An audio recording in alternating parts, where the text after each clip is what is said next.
glad to be with you, and we certainly appreciate our friends at John Deere and all of our sponsors through the day.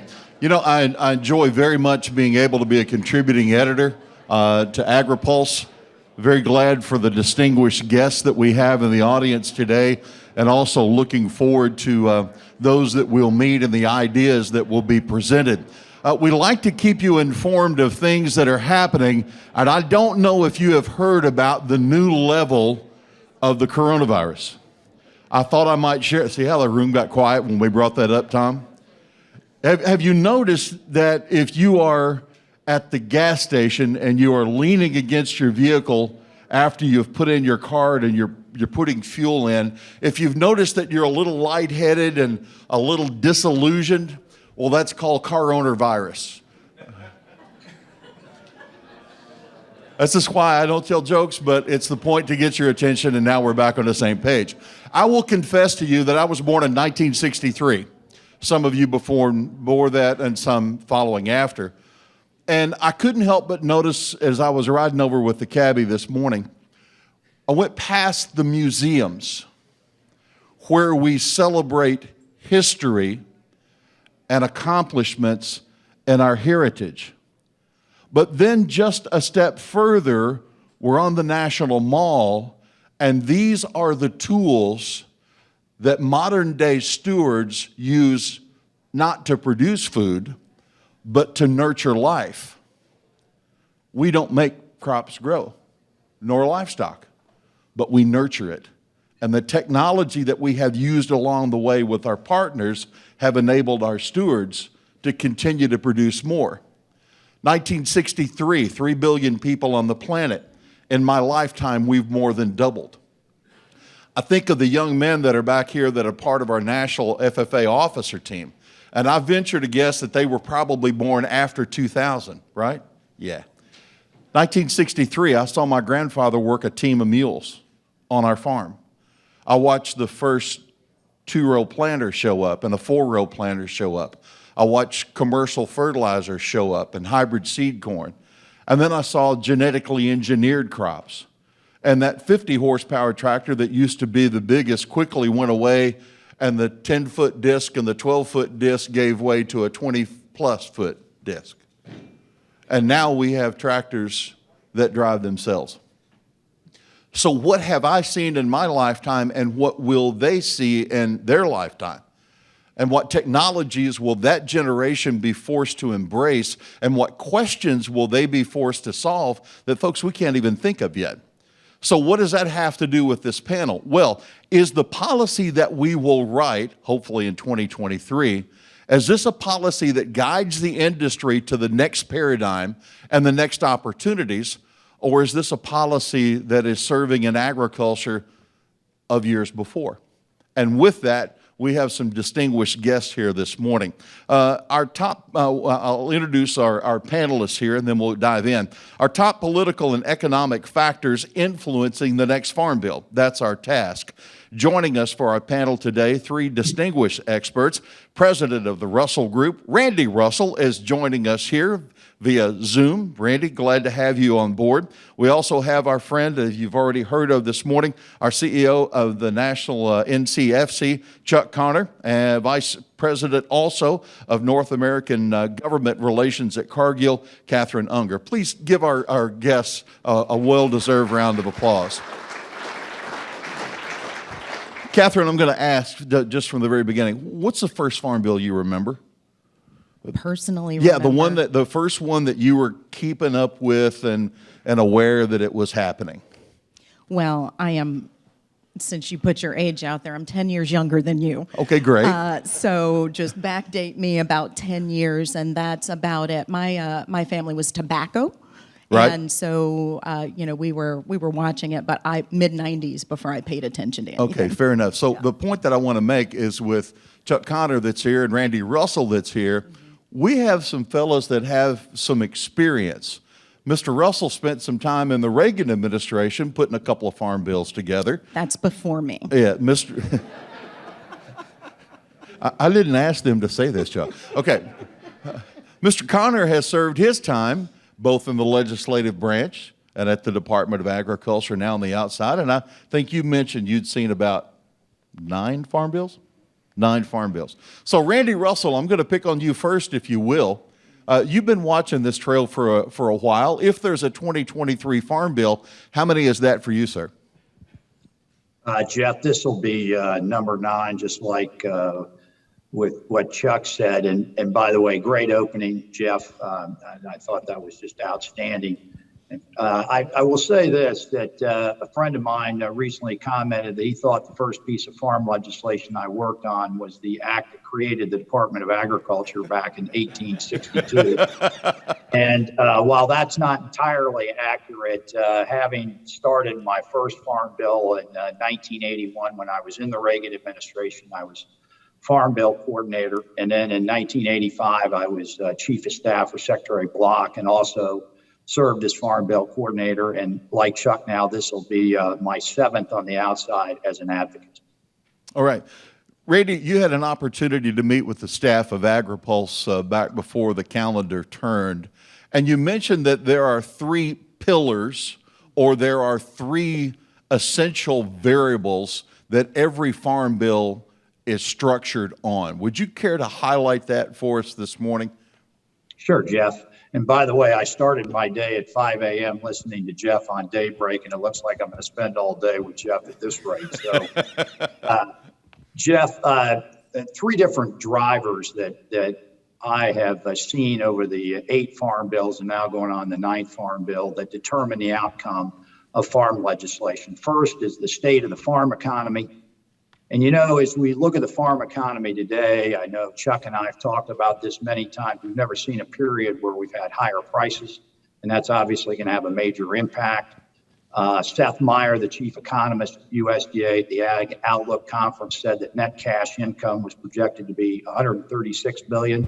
I suspect that number is going to rise as we go forward this year. We have record exports projected at $183 billion this year. We have a debt to asset ratio that's 14%. When I was chief of staff at USDA during the severe farm recession in the mid 80s, that level raised to 25%. So overall, we've got a pretty strong farm economy. Got to keep our eye on input prices, particularly fertilizer, which is being disrupted, as was mentioned earlier on the panel with the Ukraine and the Russian situation. Second is the budget. And clearly, this farm bill, given that we are running a $30 trillion debt and we're running deficits of about $1.5 trillion a year, is going to be a zero baseline farm bill, meaning that any new dollars that are spent, there's going to have to be a cut somewhere else. The only exception to that would be if there's a Hail Mary pass and some kind of a Build Back Better plan that has the $27 billion in climate smart ag practice funding is included. But other than that, it is going to be a zero baseline budget, and there's a pent-up demand for a lot of new spending, as we all know. And then lastly is the political situation. And that is the third driver of the outcome of the Farm Bill. And as you mentioned earlier, there's an election on November 8th. And I suspect, given historical trends, where in the last 87 years, the party in control of the White House in the first midterm election loses seats in every single election, save to 1934. And no, Chuck and I were not there. And in 2002, under President Bush. In every other first midterm election, party in control of the White House loses on average 28 seats. So I fully anticipate that, given the president's approval rating and these historical trends, that the House will flip. We'll have to see whether the Senate flips. One last comment about the Senate. Regardless of who controls the Senate, Democrats or Republicans, it still takes 60 votes to get a farm bill done. And so it's got to be bipartisan.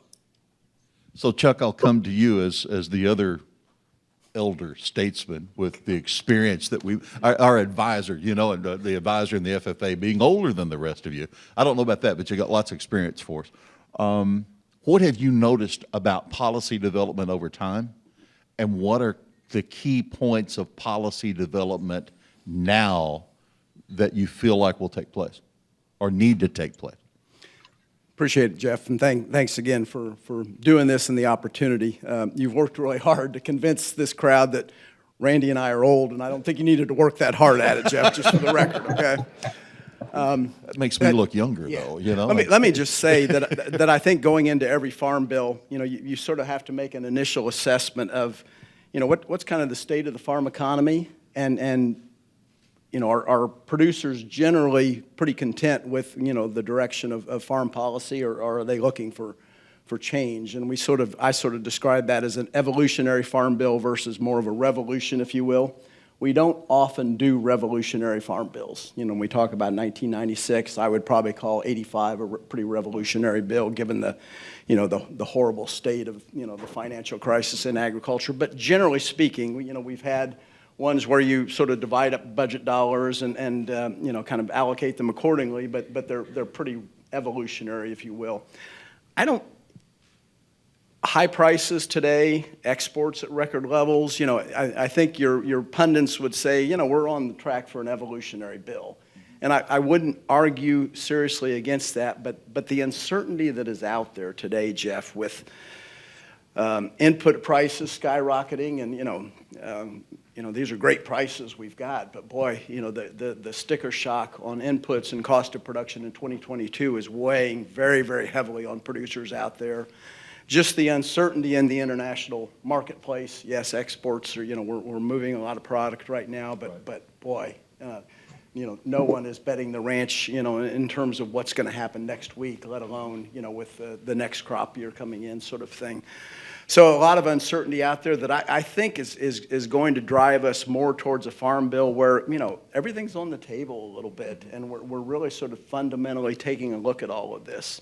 And Randy's identified the challenges, and I will just say, you know, one of the big challenges we've got now is new leadership in the Congress, too. You know, for many, many years, we've relied upon Pat Roberts and Colin Peterson to sort of work together and do their magic, and they've really been a key cog, if you will, on farm policy. And I know we're going to hear from some of those at a later time as well, but they're gone.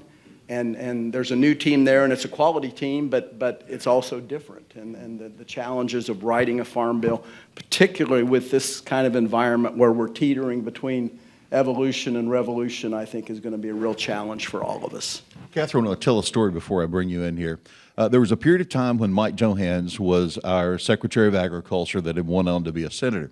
And there was that time when he was secretary, Chuck, that he was, in essence, they were kind of going after the big farmer was a bad farmer. And I shared with then Senator Johans that I'm sorry, of all the times I heard you say that, you never convinced me. And he looked at me and smiled with that smile that he uses and said, well, Jeff, all I can tell you is I had a boss. So I say that here because I know that you have bosses, and Cargill doesn't get to write the farm bill. But what are the things that you hope to find in a farm bill, or the things that you might be afraid you would find in a new farm bill? Yeah, so thank you for that. And I'll just start with, I wasn't planning to talk about my age when we started this. I pretend I'm 25, but Cargill has been around following the Farm Bill for over 155 years, right? And what I will say as I answer your question is that we've been connecting farmers to markets and customers to ingredients and people and animals to food for all that time. And so what happens in the Farm Bill is incredibly important to us. And so one of the things that we are watching out for, and I think Chuck and Randy really nailed it, is bipartisanship. You know, we've never seen a farm bill come together or happen without that bipartisanship. And it's an easy buzzword, but it requires compromise. And when we think about what we're going to have to compromise around, we'll have fewer dollars. Food that's going to go into the nutrition programs is going to be more expensive. And so we're going to have to figure that part out. We'll have to keep our farm coalitions together. There's so many unknowns right now that the bipartisanship and the compromise, for me, is what I'm afraid I'm not going to see and what we absolutely have to see as we go into the Farm Bill. Another thing that I think about is I can't remember the word climate featuring highly in any previous Farm Bill. And we know that there's going to be a push to make sure that climate is addressed in this farm bill. And we're going to have to balance that with what we're seeing now, which is decreased global production of so many commodities. And so we're looking at how do we ramp that up here potentially domestically? How do we balance climate with the need to feed people today, given the crises that we're seeing today? So that's going to be one, I think. And then, although the Farm Bill doesn't address labor, we know that in our rural communities, we need to attract good talent, retain good talent, and that means their families need access to so many of the services that people get in the cities. Internet broadband is one of them. Hospital infrastructure, all of these things need to be addressed to some degree in the Farm Bill and to some degree in other committees, but all of these things, I think, are going to be incredibly important. And then finally, because the Farm Bill addresses every American in a way that so few other pieces of legislation do, I think about things that are as simple or not as the universities that are touched, whether they're 1862, 1890s, 1994, all of that's addressed in the Farm Bill as well. And those professors and students and faculty, that's important to all of them. So we've got to get this done, and we've got to work together. So what I'm afraid of is that we'll get in our own way. Well, long before great wisdom came from Kansas and a freedom to farm policy, I would suggest that farm programs largely were dictating or guiding farmers in a direction that we would have them go, either supply management or conservation, the revolutionary things that came from 85. So Kathryn, you brought this up, so let's open this Pandora's box. If climate is a part of the debate on nearly everything that we're doing on the Hill, but yet we talk to agriculture groups and they say the priority they need is risk management. What's the guiding factor of this new policy, and how do you get enough votes for risk management and still satisfy, Chuck, the demand for climate-smart conservation programs? Jeff, I think you can have it both ways, honestly. And as you know, Randy and I in particular have been heavily involved in a coalition that is doing a lot of work on climate. And this was a coalition that was formed, I guess maybe we'll say before climate was as cool as it is now, or whatever. That's a bad pun, I guess, or warm, right? You know, one of our guiding principles in that, you know, and Zippy Duvall, who you'll hear from later, was heavily involved in this. You know, we wanted it voluntary for farmers, and we all know at the end of the day, what do farmers want to do? They want to produce. So anything voluntary has got to have a pro-production component to it. But it all, you know, also needed to be income enhancing, which I think is another way of saying risk management, if you will. Sure. And so you know, we have those recommendations. We presented those recommendations, in fact, to the House Agriculture Committee last week.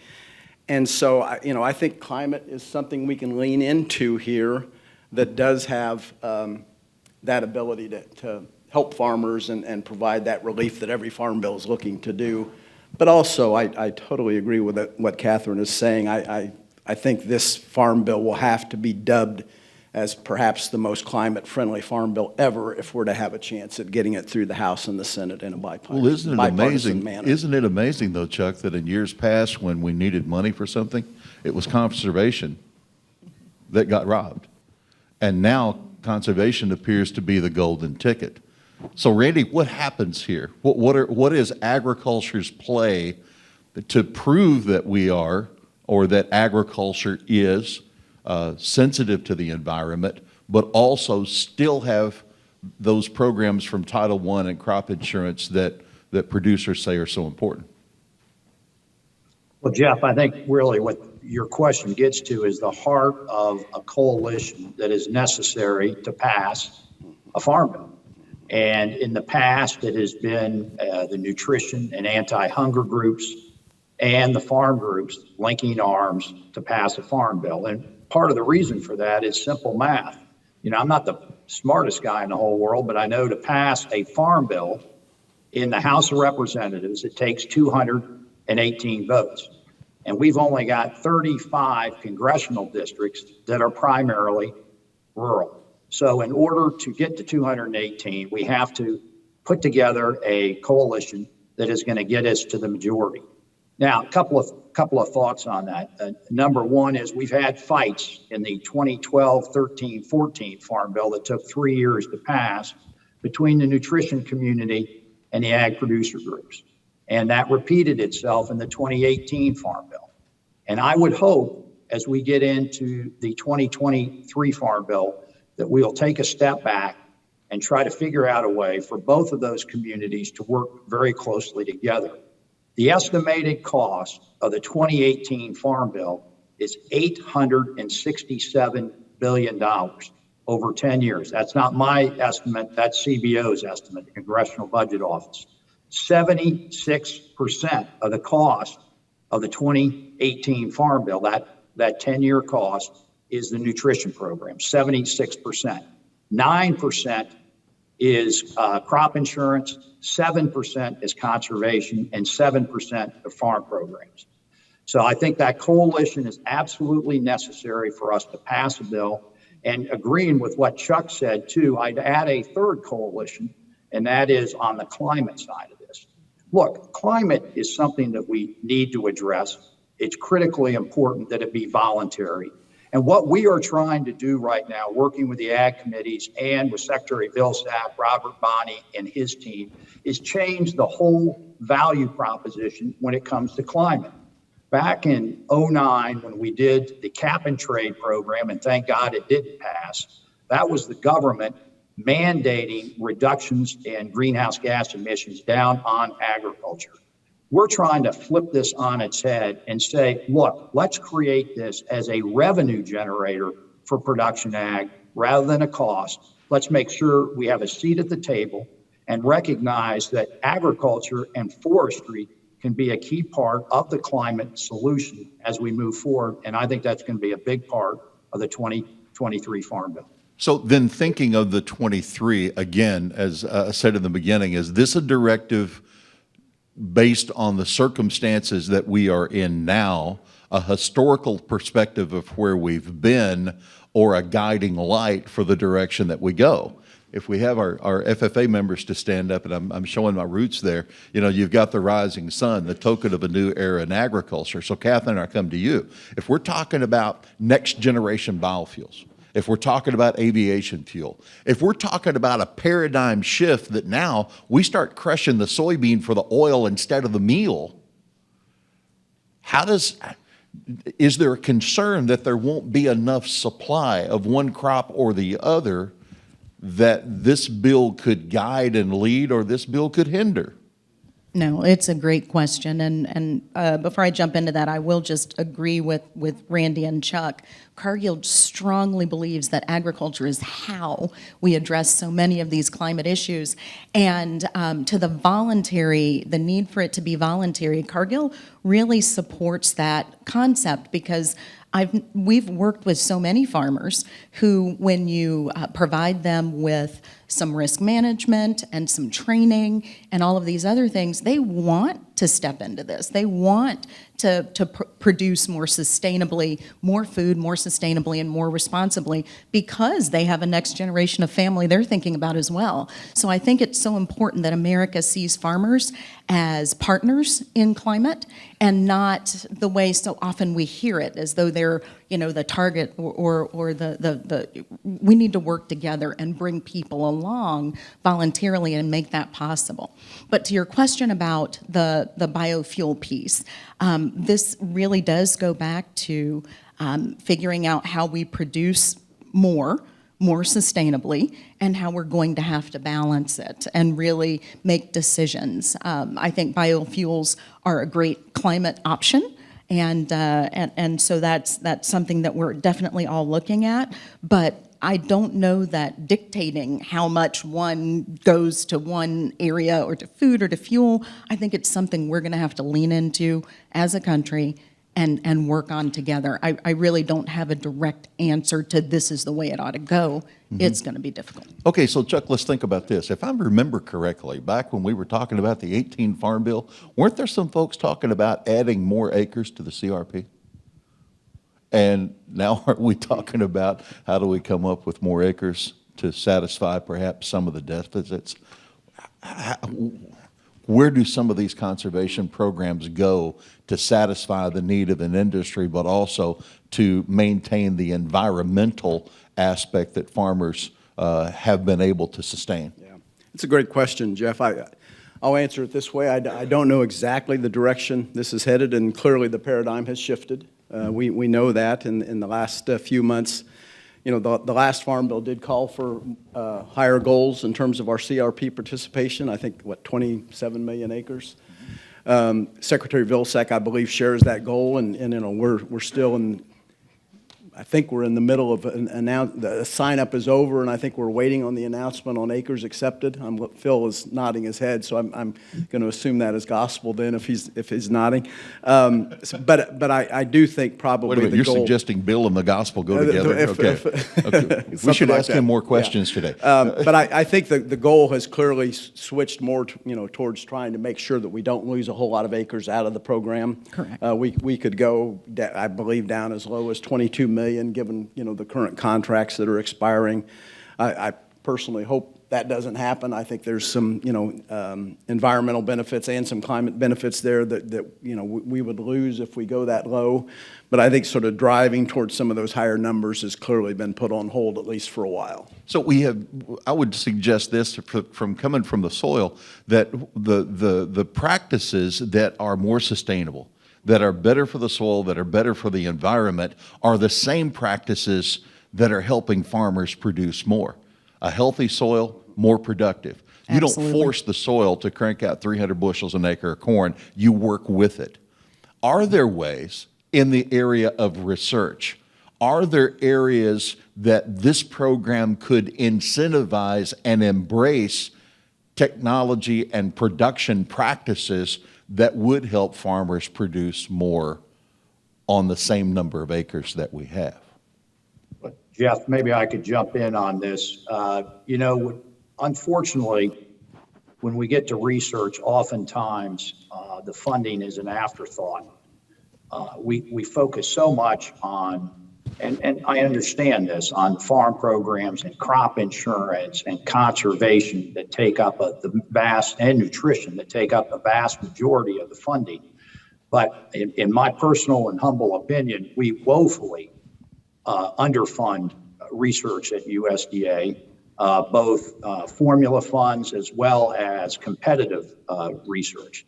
And I think as a nation and as the Ag Committee start focusing on a new farm bill, we have to start really looking at priorities.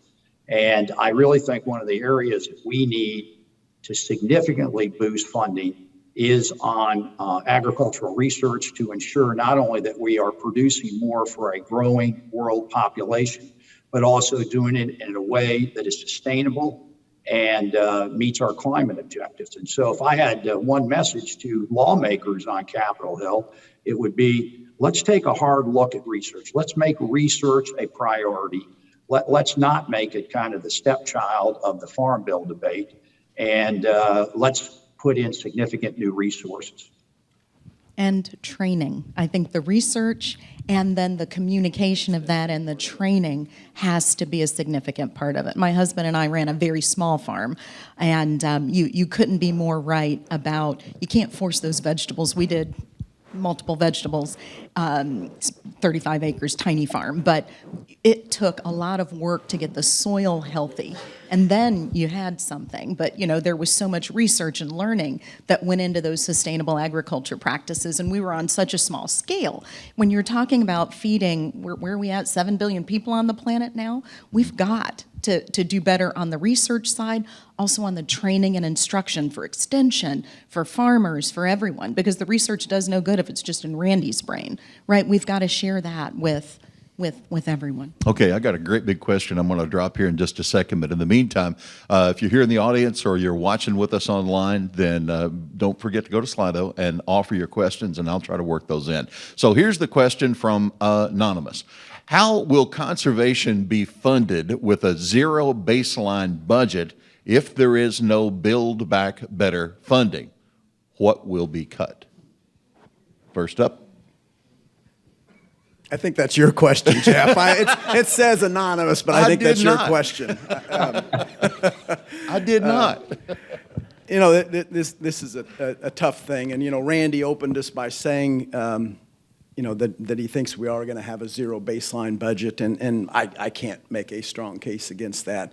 But what I've been telling folks, Jeff, is, you know, we've got a remarkable agricultural system here. We all know that, or we wouldn't be a part of this. It really is a remarkable system, and it's carried us through a completely unpredicted pandemic, you know, to a point where, you know, maybe we went into the grocery shelf and the size product we wanted wasn't available and we had to switch to a different size or something like that. But for the most part, you know, we've got a lot to be thankful for in this country in terms of available food supply. And based upon that, my advice, you know, to my own organization and to agricultural groups out there is we should not be shy about seeking the resources that we do need for a good farm bill.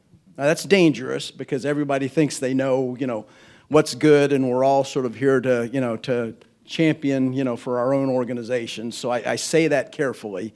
But for a good farm bill, we should not be shy about asking for those resources because there is a lot to be thankful for our food system in this country. It's got some challenges, and it needs some work to sustain itself.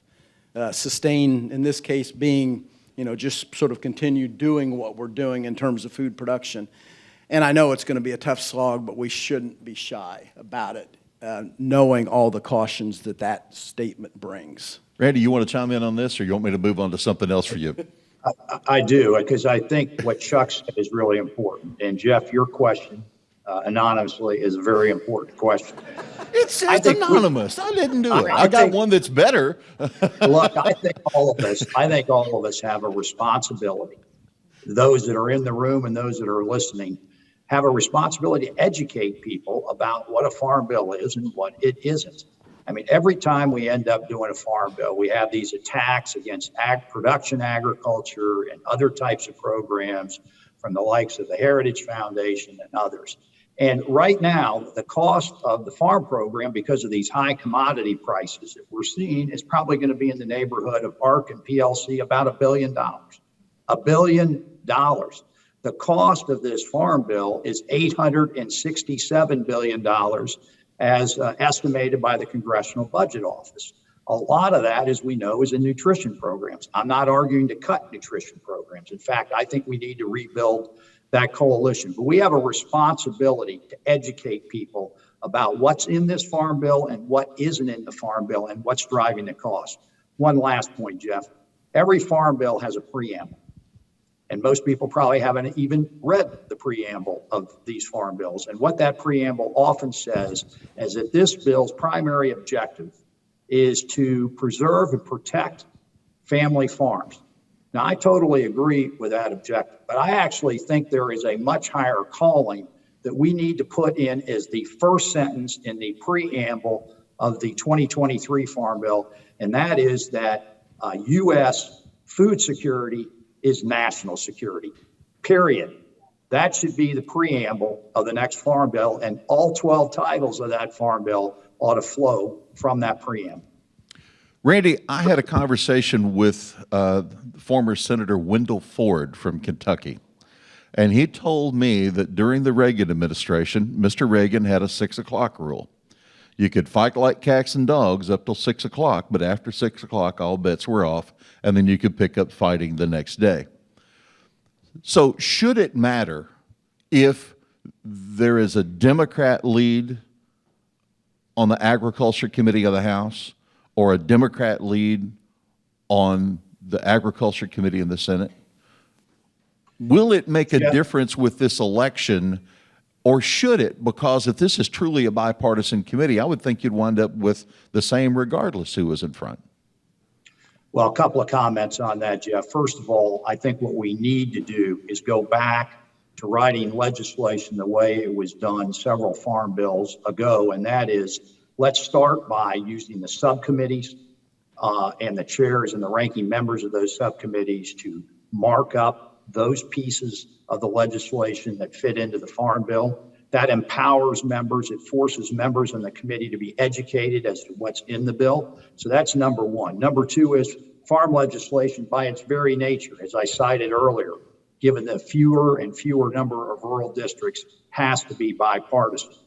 Clearly, I have my own views because of the fact I'm a Republican about who ought to control what, but I'll tell you what, you're not going to get anything done in this town unless you can work on a bipartisan basis, both with members and with staff. And regardless of who is in control, we have got to have bipartisanship come back into play. And that means that as a staffer, you should be able to reach across the aisle and go grab a beer with one of your friends or colleagues on the other side. That has gotten to be something that has gone out the window, or go have dinner or go have lunch with somebody on the other side of the aisle. I may not agree with them with their politics, but on issues, I can sit down and have a rational conversation with them and try to find middle ground. That's the key to getting a successful farm bill done on time, within budget in 2023. Kathryn, you asked for bipartisanship in your wish list there in the beginning. How do we get it done? Well, I think Randy hit on it when he said that food security is national security. Chuck and I were talking about that standing outside before we came in. And if it's one thing that Americans ought to be able to agree on, it's national security. So how do we get this done? We keep that first and foremost. We have to get a bill passed. It's a non-negotiable. We have to. And thing number two, it's actually critical to the national security of our country. So, as Randy said, it does not matter if the House flips. It does not matter if we have even more tight budgetary constraints because costs are going up. What this means is we need our leaders and we need to hold them accountable to go into this with a bipartisan hat on, truly, not just in words, but truly in our behaviors. We can't get there without it. Chuck? I totally agree with everything that's been said. Again, a farm bill has got to pass with a lot of Republican votes and a lot of Democratic votes. It's by its very nature. There are Democratic members of the House and the Senate who pride themselves on never having voted for a farm bill. There are Republican members of the House and Senate, same thing.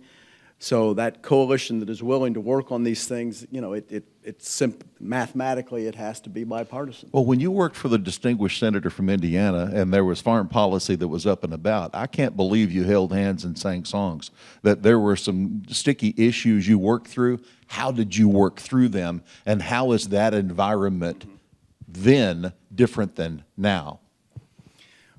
Well, excuse me, I would remind folks in the audience and listening in that in those days of the Farm Bill in the Senate, and Pat Roberts will remember this, Dick Lugar was either the chairman or the ranking member, and Senator Pat Leahy of Vermont was the flip side of that. Those are two pretty polar opposite political perspectives there, ladies and gentlemen, but yet they chose to work together in a bipartisan way, and it was very, very bipartisan in the Senate in those days, despite political differences that arose in a lot of other areas. And that's what I hope we can replicate today. We don't expect Republicans and Democrats to agree, on a lot of things. That's just not the world that we live in today. We're asking them to set those differences aside like we have done in the past and work in a bipartisan way on farm policy and food security policy, because we do all have to eat at the end of the day. Okay, we've got a couple of questions on Slido, but I'm going to run this one first, and then I'll try to finish out the rest of our time with the questions from the audience. All right, American Farm Bureau comes out with information last week, a new market intel that says despite the increase that we have seen in commodity prices, the input prices have grown exponentially more, and there may actually be people that are running in red ink, whereas the cost of the input is determining what's going to be planted here in 22. Rewind to market facilitation program payments, rewind to emergency assistance because of coronavirus. We can see that there's been money flowing into agriculture. I don't know that there's ever been a written definition that was accepted on the Hill of the difference between gross and net. But are these dollars that have been received and are these commodity prices now going to work against agriculture trying to get risk management tools? Jeff, I would just jump in on this and say that, being the owner of a small business, gross is great, but net's what drives the world. Yeah. And that's what we really have to focus on relative to your input costs. Yeah, there's a lot of concern about input costs, and that's something that's going to have to be looked at. And we've seen major now disruptions in terms of things like fertilizer. You look at the amount of urea and ammonia phosphate that comes out of the Ukraine, it's about 14%. If you look at Belarus and Russia, they're about 20% of the world potash exports, and that's certainly something we're going to have to look very closely at. One of the things some of the commodity groups may very well look at is increasing the so-called reference prices, the price from which direct payments could be made, counter-cyclical payments could be made. And you look, Jeff, at the reference prices that are currently in the bill. For corn, it's $3.70. And we all know corn now is about $7.50 a bushel. You've got soybeans at $8.40, the reference prices. Current soybean prices are double that. And you've got wheat reference price at $5.50. And as we know, wheat is $10.50 a bushel or higher. So I think you're going to see a lot of focus on potentially increasing reference prices to help offset some of these higher input costs. All right. Go ahead. Did you want, Chuck? Jeff, quickly here, let me just say that what keeps me awake at night, in 2022, there are some decent pricing opportunities for farmers for their 2022 crop. I would remind folks that they're not as great as maybe what you read in the headlines of the paper, because a lot of that is old crop product that the farmers priced a long time ago. But for many producers, they've got pricing opportunities. They had some opportunities early on to buy product early that maybe didn't see the huge spike, that we're seeing. Those farmers are going to be okay in 2022. What keeps me awake at night is going into that farm bill in 2023, what happens in a scenario where we return to what I would call more normal pricing, maybe a little bit more stability in the world, this kind of thing. And we all know that fertilizer prices and input prices, when they come back, it'll come back slowly. Mm-hmm. And that 2023 scenario going into a farm bill is what makes me very, very nervous. Well, with the conflict Jeff, that we still have. I was just going to say that exact situation occurred in the 95-96 farm bill when we did freedom to farm. We had high prices when we wrote the bill, and 2 years later, prices had come down substantially. And a lot of farmers came back and said we needed increases in the direct payments, the so-called AMPTA payments. So we've seen that scenario play out. And typically when we write a farm bill in these environments of high prices, CBO will just assume, the Congressional Budget Office, that these prices are going to stay at that level for quite a while. And that's supply and demand works. And as Dick Ling, the founder of our firm and former Secretary of Agriculture, used to say, when prices get high enough, roosters lay eggs. So the market. Okay, we're going to finish our program here, and I'm going to ask one person take a question at a time, and I'm reading off the screen. Farm Bill 23, crucial to address the history of discrimination in USDA programs. How do we take steps to prioritize racial equity in farm and food systems? Is that a priority? Of course, the answer is yes, but what do we do to make sure that happens? I'll jump in and just share really quickly. So I did mention that my family was in tobacco. That was my grandparents, right? We're tobacco farmers in North Carolina. And then my uncle farmed for a bit. We still have the land, but at that time, black farmers weren't necessarily receiving the same benefits under the Farm Bill at that time. My uncle ended up doing other things in addition to farming and farming less. I think we're more aware of that now. I think We are also trying to help provide resources to more farmers so that they can access more under the bill. And I think, while we want to make sure the Farm Bill is inclusive of all farmers, not just farmers of color, not just not farmers of color, I think it's something we need to be aware of and be deliberate about. And I think the USDA is trying to address some of those things. And I think it's appropriate. All right. Another question. What's the impact on FACA's goal if there is no increase in conservation funding? One of you two guys, your turn. Well, I've said what I believe in terms of funding, Jeff, and about 7% of the USDA budget is conservation dollars. A lot of those dollars being spent are what I would characterize as very, pro-climate sorts of dollars. I think if it ends up less than that or the same amount of money, we're just going to have to maximize and do the best we can, with the resources we've got to really target that 7% on prioritizing climate going forward. But I hope we don't get to that point. All right, Randy, this one's yours. This one's yours. How will the new members on both ag committees influence the next farm bill? Mr. Booker in the Senate, Mr. Marshall, what are your thoughts? Well, we're going to see potentially a sea change in terms of membership, particularly on the House Agriculture Committee. So I suspect that whatever we're looking at today in terms of membership may be quite a bit different when we convene in January of 2023, both because of redistricting, because of retirements, because of members getting beat. I think also the fact that there are fewer and fewer Democrats in House seats that represent rural areas. Many of them oftentimes end up getting on the Ag Committee because of the nutrition programs. Whereas now I think you're seeing more and more of the rural seats being occupied by Republicans, and I think that trend is only going to continue come 2023. Relative to the Senate, we've got 6 members of the Senate Ag Committee that are up for re-election in 2022. I don't think personally that any of them will get beat, but also just wanted to mention that. And I think the Senate will stay pretty much the way that it is, barring who is in control of the Senate by a seat or two after the next election.